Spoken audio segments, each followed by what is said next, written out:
આપણે મર્યાદામાં માનતો સમાજ છીએ, આબરૂમાં માનતો સમાજ છીએ, અને કોણ જાણે કેવડી ભાગડી આબરૂ નામની આપણે જ પહેરાવી દીધી છે કે ગમે તે વાત હોય આબરૂ જશે, આબરૂ જશે.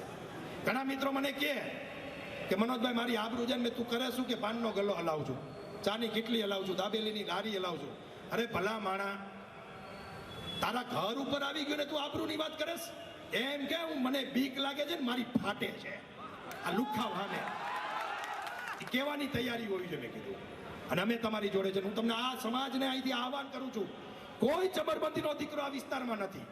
જેની મોસે લીંબુ લટકતા હોય ને એને કહી દેજો કે અમે આવવા તૈયાર છીએ, લડવા તૈયાર છીએ. આખી ફોજ છે.